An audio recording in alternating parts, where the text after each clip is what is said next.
जिसुआ समफ्रामारिया सासे जुवादारि दंफां फायखारि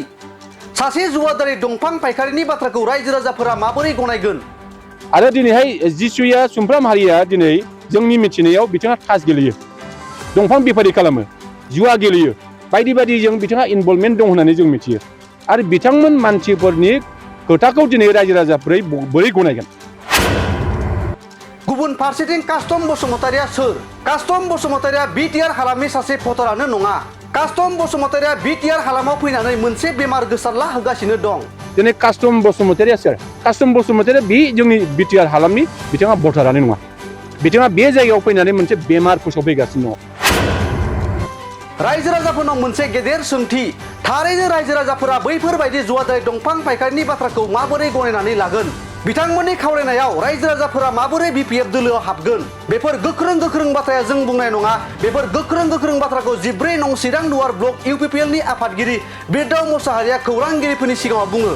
बिथां बिरदाव मोसाहारिया खौरांगिरिफोरनि सिगाङाव बुंबावनाय बायदिब्ला गुबुन दोलोनि सुबुंफोरा दिनै गावसोरनि दोलोखौ रैखा खालामनानै लाखिनो थाखाय गोबां जेंनायाव गोग्लैदों बेनिखायनो प्रमद बर' दैदेननाय UPPL नि खामानि मावनायफोरखौ मोजां मोननानै गोबां दैदेनगिरिफोरजों लोगोसे गोबां बिबानगिरिफोर आरो गोबां रोजा रायजो राजाफोरा UPPL दोलोआव जगदान जागासिनो दं खौरांगिरिफोरनि सिगाङाव फोरमायबावनाय बायदिब्ला प्रह्लाद ब्रह्मआबो एबसुनि संबिजिरनि बेरेखा हाबा मावनायनि थाखाय एबसुनिफ्राय एरख'जानाय सासे सुबुं होननानै बिथां बिरदाव मोसाहारिया फोरमायबावो थारैनो बैफोरबायदि सासे जुवादारि दंफां फायखारि सासे बिटिआर हालामनि भटार नङै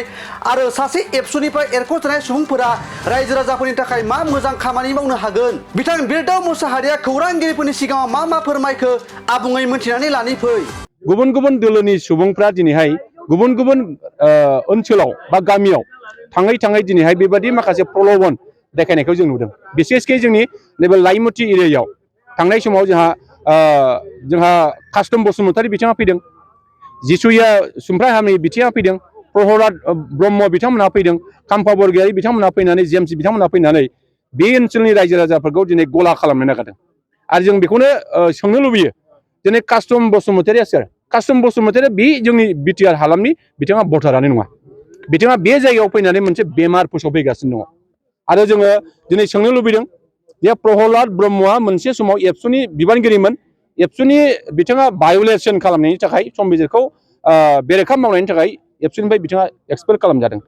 आरो दिनैहाय जिसुया सुमफ्राम हारिया दिनै जोंनि मिथिनायाव बिथाङा थास गेलेयो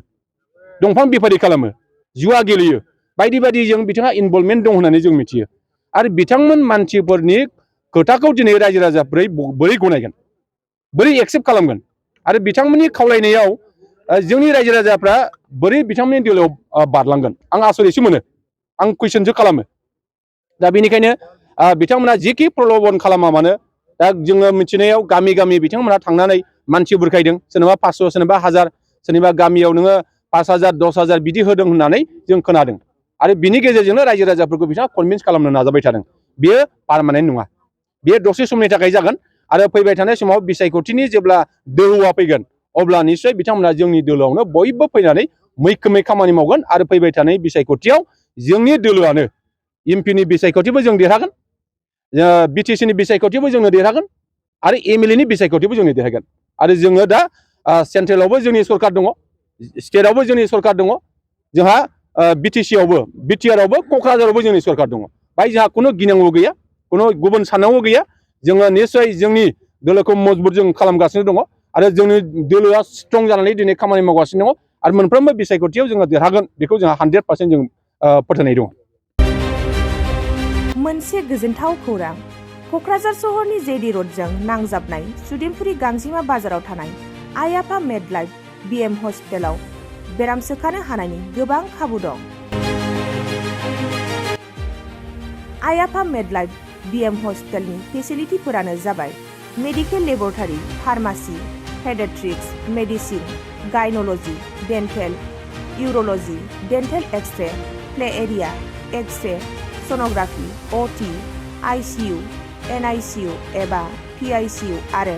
आइ आफा मेडलाइफ बिएम हस्पिटाला 24 घन्टा जेब्लाबो खुलायै थागोन लांलाय लाबोलायनि एम्बुलेन्सआबो मोजाङै सार्भिस थागोन ओनसोलनि सुबुंफोरा बेराम आजारफोरजों भुगिनानै थाना दंब्ला थाबैनो नोंथांनि देहाखौ फाहामथाय लानो क'क्राझार सहरनि सुदेमपुरि गांजिमा बाजाराव थानाय आइ आफा मेडलाइफ BM हस्पिटालाव गोख्रैनो फाहामथाय लाफैनो हागोन। आबुङै मिथिनो थाखाय 9101655430 एबा 8822 688 026 जानबुं नम्बराव खौरां लाहरनो हागोन।